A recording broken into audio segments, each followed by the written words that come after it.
On this week's Talking Balls, there's this. I'm going to Greece on holiday and I'm never coming back.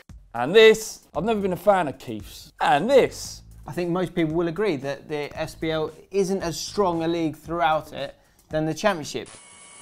After a relatively barren spell of 5 goals in his first 29 games for Leicester, Jamie Vardy had plans of giving it all up to become an IB for holiday rep. No, I'm signing for IB for town. I'm going to Greece on holiday and I'm never coming back. Yes, you heard that right. Give up being a pro footballer to go out on the lash every night, nailing birds to the ceiling, downing jugs of some cocktail that definitely has 30% bleach, encourage drunk women to give mock blowjobs to Gary from Clacton-on-Sea, topping up on chlamydia before retiring for the night to lie in his own excrement. So when Craig Shakespeare first got the job, I was concerned / happy that Leicester were going down. They'd sacked Ranieri, the very man who delivered them the league title. Or did he? Given the turnaround at the club since the Italian was sacked, it's fair to say that Shakespeare was the power behind the throne. We know someone who knows someone who knows someone who is best mates with Jamie Vardy, and Vardy said it was Shakespeare who was responsible for all the success that happened last season. Now that is actually true. That's a true thing, but we just can't prove it. Shakespeare is only the 3rd manager to win his first 5 league games in charge, and the others were Pep Guardiola and Carlo Ancelotti. Essentially, same level is what I'm saying. Same level. And all this without N'Golo Kante. Incredible stuff. And what next? The Champions League, baby. Unbelievable as it sounds, you can't actually write them off. I was sure that they couldn't do it, but genuinely, who knows now? Shakespeare might not be the sexiest name in football, but he could deliver an absolutely unbelievable end to the fairy tale that has been Leicester City over the last 2 seasons. I really, really hope they don't do it, because I have to eat Sam People's penis. We shook on it. Not his hand. Anyone know who Keith Stroud was before this week? No, me neither. This is the referee who awarded Newcastle a penalty in their game against Burton Albion. It was dispatched by Matt Ritchie, but was pulled back when Dwight Gale encroached beyond the 18-yard line before the penalty was taken. Stroud then gave Burton a free kick. Now the rule states that the pen should have been retaken, and I feel sorry for Stroud. I mean, he, in his head, believed he was doing the right thing. He made a mistake. It happens. He's human. I'll tell you who isn't human: the snakes that are the linos and the 4th official. They've got an earpiece and they can talk to the referee. It would have taken them 2 seconds to say, "Keith, mate, you've made a mistake." They need to retake. All would have been forgiven, but they all bottled it. Or did they? The 4th official, Tony Harrington, and Stroud were locked in discussion for a couple of minutes, arguing about the rules of the game. Stroud eventually overruled him, and so it goes. I've never been a fan of Keiths. They remind me of dusty old uncles who live in the West Country, mending old clops and carp fishing at every opportunity. Name me a Keith who's ever done anything with their lives. One, just one Keith out there. In the comments below, let me know Keiths. Any good ones? It's top comments time, and let's look at last week's Talking Balls first of all, because I feel like we've cracked the algorithm. It was a watershed moment. Yes, a lot of clever people who understand YouTube, that they spend a lot of time trying to get their audience to engage with the content, so it pushes you up the algorithm, because YouTube likes content that's being engaged and watched, obviously. But what we figured out is we just say the algorithm's a bit of a pain in the arse. It makes our jobs more difficult. All you've got to do is hit the like button, and the audience reacted. It's quite nice. Sandeep Singh said, "For fuck's sake, I hate commenting, but if it's for the algorithm, then fucking have one, you slags." Godspeed. Good lad. Have one, you slags. David Ambrose, "Didn't know what to put, just commented for the algorithm." That's fine. Fucking love that. Ash Austin 1, "For the algorithm all the way, thumbs up." Excellent. Brilliant. Chinmay K, "Great show as always, hashtag embrace the algorithm." So basically, the last episode and the one before that, based on this new tactic of just being honest with people, 700 likes. Yeah, so yeah. You get to 1,000 likes, YouTube goes, "Fucking hell, what's going on here then?" Better pay attention to that. So if you don't like it, then honestly don't like it. Yeah, hit the dislike. Yeah. Oh, does that brilliant. There you go. Dislike. If you hate this, that's fucking dislike. That's not what I meant. That's what I meant. I'm just saying, let's be honest. Oh. Does that help us?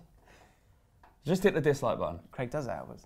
Over to Social Club and Vizé, the Burnley lad, sound lad.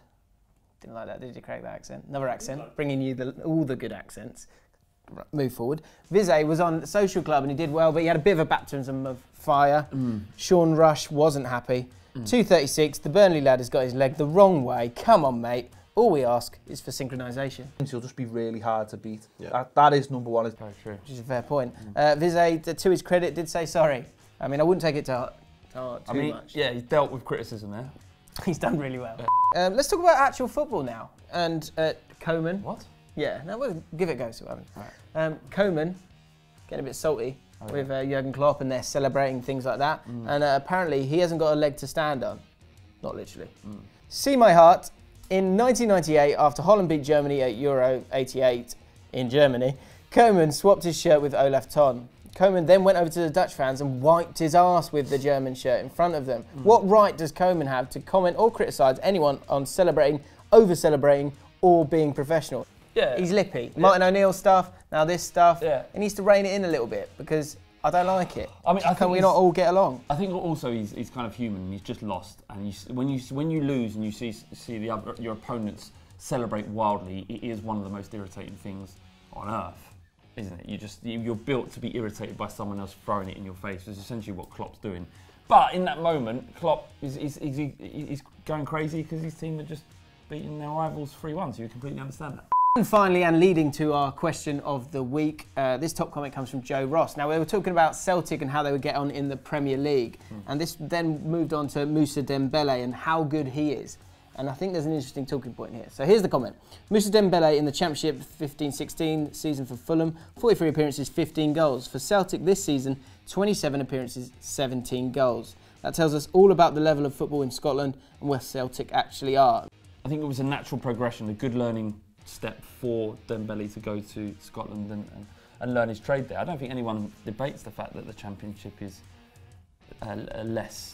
there's less competition in the Championship than there is in Scotland. I think they're about the same. But this is my point. So there's strikers in the Championship who are doing very well, but they're not under the spotlight that they are playing for Celtic or Rangers there. But I think most people will agree that the SPL isn't as strong a league throughout it than the Championship. So the question this week is, where, if you were a young player, where would you rather go, and where is a better place to gauge the quality of a player? Is it the Championship, or is it playing for Celtic or Rangers? Because you've got more pressure on you, you've got the bubble that is the Old Firm, and so you can understand how good they are as a player under pressure, or with the week in, week out difficulty or a higher difficulty of the Championship. Which place is a better place to gauge the quality of a striker? One of the problems with the beautiful game is that we forget that it's played by human beings. Naturally, we don't see the man because that part of the player has been hidden from us by the media training that players go through. We see the cog in the machine and the job that cog does. When we think of Luke Shaw, we don't think of the Southampton hot prospect with the world at his feet.